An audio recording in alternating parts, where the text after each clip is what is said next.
Hello and welcome to our video on Schengen visas to enter Europe.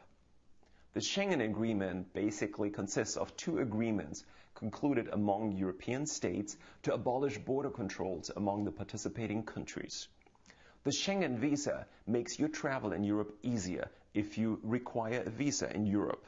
Please note that many nationalities such as US citizens, Canadian citizens and Mexican citizens can travel to Europe without applying for a visa in advance. If you do travel without a visa, please note that you may not stay longer than 3 months every half year. And you're not allowed to work, that is, the type of work that requires a work permit. Of course, a business trip is permissible. But if you are, for example, from China, India or South Africa, then you do need a visa.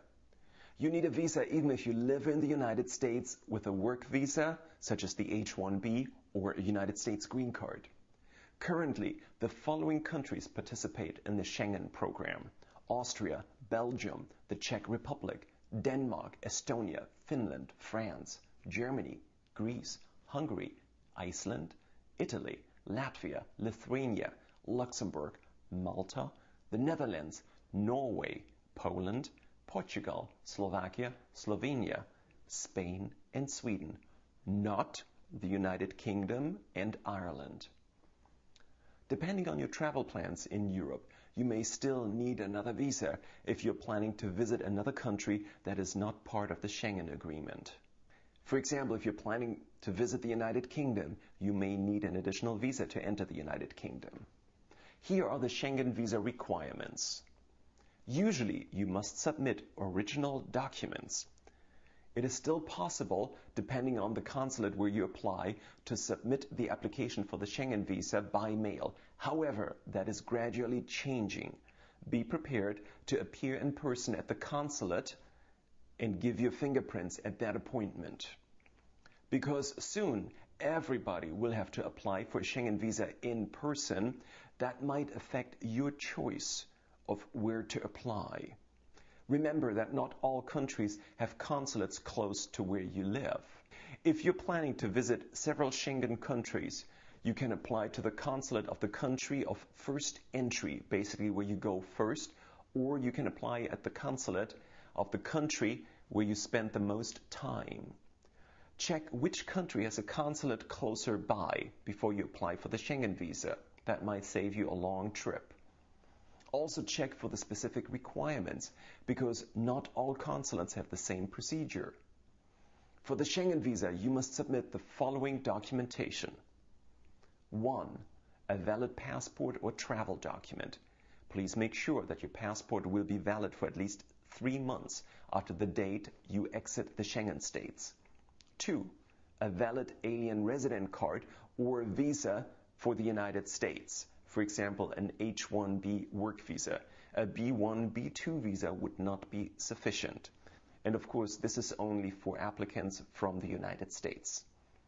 3. Bank and credit card statements for the past 3 months to show that you have the financial ability to pay for your trip. 4.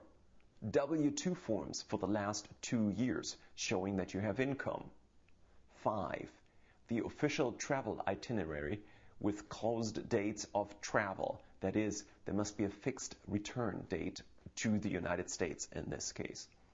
6. Health insurance stating that you're covered in case of a medical emergency in the Schengen states for a minimum coverage of 30,000 euros. Oftentimes, your employer has travel insurance for all employees which may cover such a trip. 7. Reference letters from employers stating your position and salary. If you have your own company, you should have something like a reference letter, for example, from a bank that you do business with, saying that the company is in good standing. 8. Hotel reservation or proof of participation in group travel. If you're invited by a friend or family member, you should submit a letter of invitation, sort of like an affidavit saying that they're inviting you and they're taking care of your expenses while you're visiting them. 9. A completed and signed visa application form for the Schengen visa. 10. A color photograph, 2 by 2 inches, Please note that the picture must be glued onto the application form. Any photographs that are stapled may result in a rejection of the application. 11. The visa fee. It is currently about $93, payable by money order. There are a couple of rules for foreign students who are in the United States on F1 visas and wish to apply for a Schengen visa. They must also submit a valid I-20 form, a letter of reference from an educational institution such as a school, college, or university.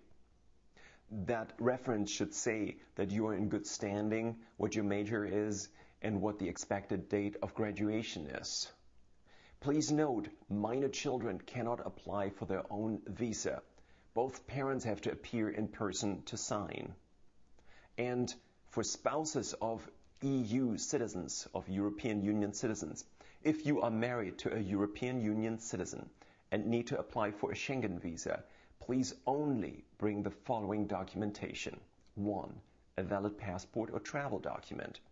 Please make sure, as before, that your passport is valid for at least 3 months after the date you exit the Schengen states. 2. A completed and signed visa application form for the Schengen visa. 3. One color photograph.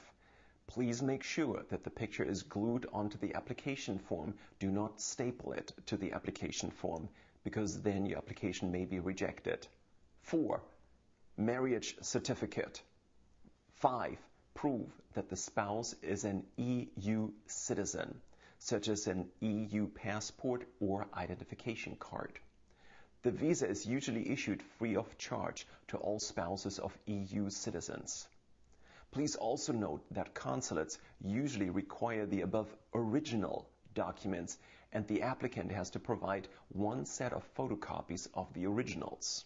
Once your visa has been processed and approved, the consulate will mail your passport to your residence, and you should provide a prepaid courier envelope, such as FedEx, UPS, or DHL. Once you have your Schengen visa, you may enter one Schengen country and travel freely throughout the Schengen zone. Internal border controls have disappeared. There are no or very few stops and checks.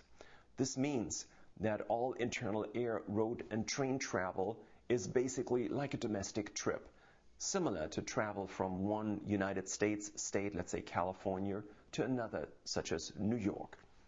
If you're planning to stay longer than your visa or apply for a work permit in Europe, you usually do it at a local office. For example, in Germany, you go to a nearby office of the Foreigners Administration called Ausländerbehörde. For more information, please check with the embassy of the country that you're planning to visit or call that country's consulate.